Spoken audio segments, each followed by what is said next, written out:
Hey guys, Derek here. Welcome back to the channel, or welcome for the first time if you are new. We are back with a trailer reaction here on the channel today, and that is the official teaser trailer for Dune 3. I am super stoked for this. If you're unaware, I watched Dune 2 on the channel, so if you want to see my reaction to Dune 2, you can find it pretty easily. I think that film is a masterpiece. It is simultaneously a hero's journey and a hero's tale with a much larger, more sinister overtone of like, this is not good. This should not be happening.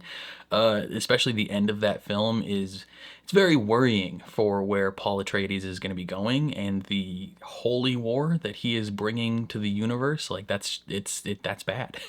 It's bad. He's the main character, but he's about to do a bad thing.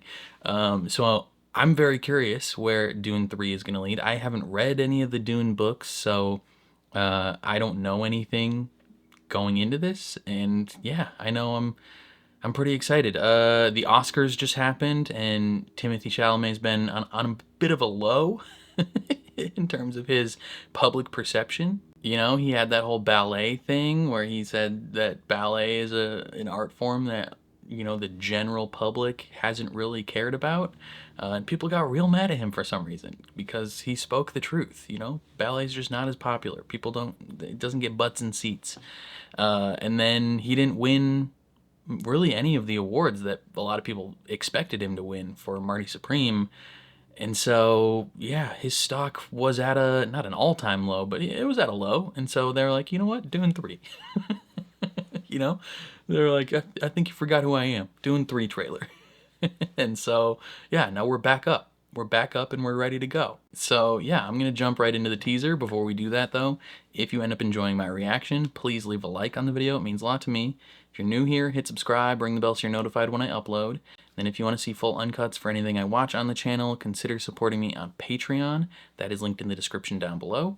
You just sync up your own copy of whatever I'm watching, and you can watch right along with me. And then lastly, if you're someone who enjoys video games, consider subscribing to my gaming channel. That is linked in the description down below as well. I play all the latest games releasing over there. We're about to start Crimson Desert when that comes out in a couple days, so super stoked about that. So if you're interested in that, definitely consider supporting. But other than that, I've been talking too much, so let's jump into the official teaser trailer for Dune 3.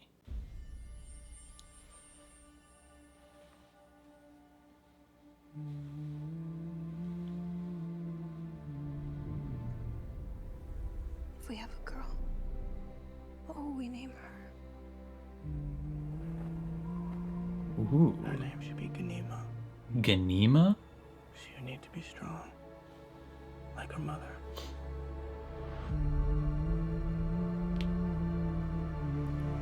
What if it's a boy? I would name him Leto. Like Papa. So he would have the wisdom of his grandfather. That would be smart.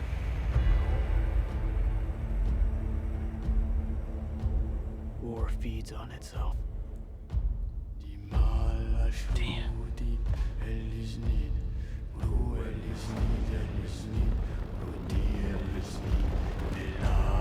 Jesus, that's crazy. The more I fight, the more our enemies fight back.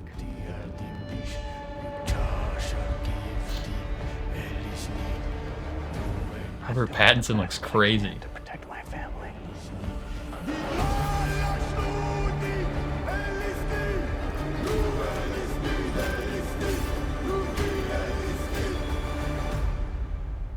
How did Father do it? Your father never started a war. Yeah, because he was wiser than that.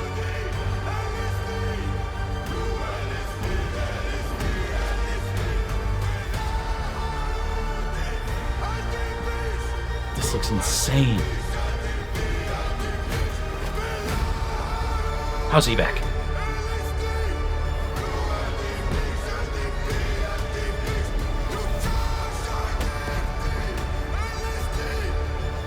This is Timothy chanting, right?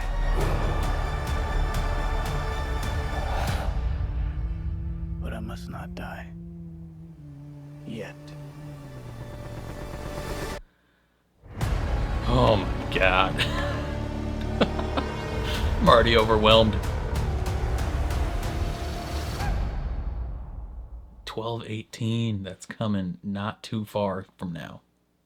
Okay, I feel like this teaser kind of perfectly encapsulates, what these Dune movies are, and the tone and the feeling you get from watching them, while also like seeding in the like political overtones and the moral overtones that you shouldn't agree with, right? Like um just one, the trailer's hype as hell, like the war chant. The war chant that he's got going is, it gets you on your feet. Like your blood is pumping, your heart is racing. You're like, yeah, let's go to war. Let's do it. Like, it's so hype. But also, you're reminded this is a holy war that didn't need to happen. Like, this wasn't necessary. It's crazy. There are a few lines in the film that really, or not in the film, but in the trailer, that really stick out to me. So he talks about, he says, war feeds on itself. The more I fight, the more they fight back, which is true. Especially when the people you're fighting don't view this war as a just war, right? They don't know necessarily all the relational and emotional reasons we had for starting this war. So while in the moment, personally, for Paul, going on this journey, this war was the correct choice to keep his family alive and to keep the people he cares about alive, it also started him on a path that he can't come back from, right? He can't go halfway into this war and be like, "Oh, actually we've killed a lot of people, my bad, never mind." Like, he has to keep going if he wants to keep the people he loves alive, which is not good. I mean, it harkens back to, what was it, the second film, when he's like, "I see a path forward." Like, there is a way for us to stay alive and for the people he loves to stay alive. He's not gonna like it, but it's the path. And he, yeah, he goes on this war, and you're seeing the scale of this war, right? You're seeing, burnt forests. You're seeing bodies upon bodies covered in mud. You are seeing them rushing forward in this battle, and these massive ships just mowing people down. Like, that's one thing that these movies have really done well, is capturing the scale of these films and the sheer size of these ships, and like, and like giving those things weight, right? Like, giving the objects in the world weight and making them seem like they're actually there and real, and having a massive devastating effect on the environment around them. Like, it's crazy how well they've visualized this. Right? So, yeah, they're in this crazy war that's probably going to kill trillions of people. Uh just a holy war across the universe. And it's so interesting because Paul, he's just doing this to keep his family alive, and to keep, the woman he loves, and his children, and his sister, and his mother alive. Like, that's the only reason he's doing this. But everyone that's following him is doing it because they think he's like some sort of god. And they're not 1,000% wrong, but like, like, still, it is, it's, oh my gosh, it's almost like a self-fulfilling prophecy, because he sees the future and the past, like, all at once. Like, it's crazy. He sees everything at once, and he has to like figure out a way to do things right, but he's killing a lot of people. And you have the people around him, I mean, not lying to him, right? Like, they're telling him the truth, but it's like not, it's not gonna get through to him, I don't think.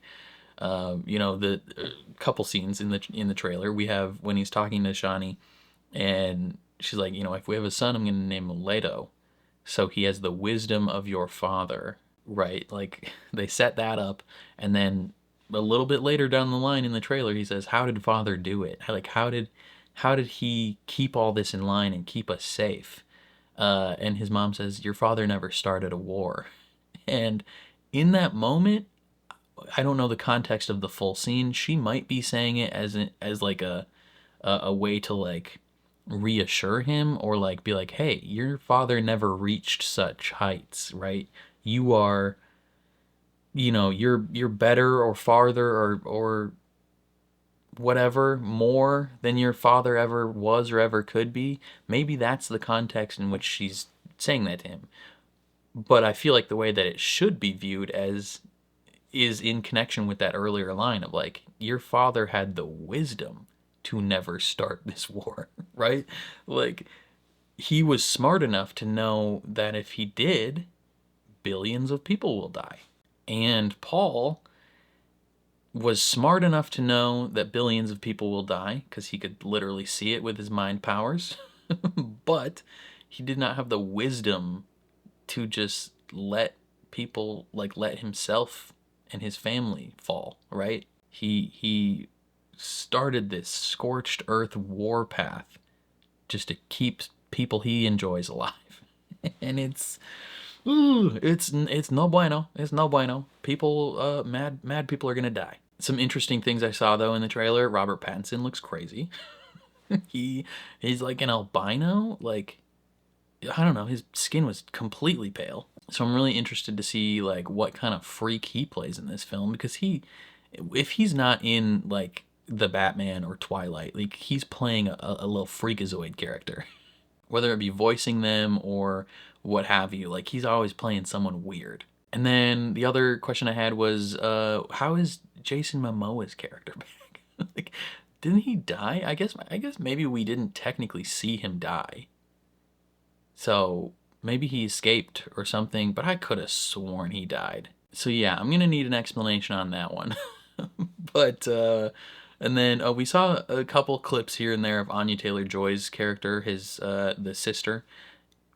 Isn't is there a time jump in this film? Like, is it? I don't know exactly how soon this film takes place after the second one. Because yeah, if there's a time jump, she would be a child unless she like grows unnaturally fast. Like that would be weird. But this is a sci-fi film, so who knows? Or maybe it's more like visions of the future, like we saw in last film, where we had her communicating from the womb, essentially, with like visions of her grown-up self. Like it is crazy. So who knows what's gonna happen with her?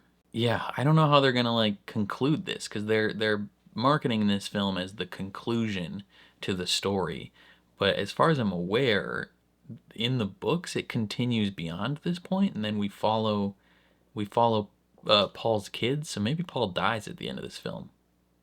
He does say in the trailer like, I'm not afraid of death, but I must not die yet. So maybe he's saying that at a point in the trailer, and then by the end of the film he accepts that he has to die in order for something to happen. I don't know, but man, it's gonna be insane. Like, Denis Villeneuve has this way of capturing these films, him and whatever cinematographer he works with. Like, the way that they can visualize these things is insane. Like with this and Arrival, and he's done some other stuff as well, but like it's crazy how visually awe-inspiring his films are. So yeah, I'm super stoked. I'm so pumped to watch this. I'm gonna watch it on the channel with you guys, just like I watched the second one. So if you're interested in watching my reaction to this film, definitely subscribe, stick around. It'll be a lot of fun. Other than that, though, I think it's all I gotta say. So thank you for watching. If you enjoyed my reaction, please leave a like on the video. It means a lot to me. If you're new here, hit subscribe, ring the bell so you're notified when I upload. And then if you want to see full uncuts for anything I watch on the channel, consider checking out my Patreon. And then if you want to subscribe to my gaming channel, watch me play any of the latest games we're releasing, definitely consider doing that. Both of those are linked in the description down below. But other than that, thank you for watching, and I'll catch you guys next time.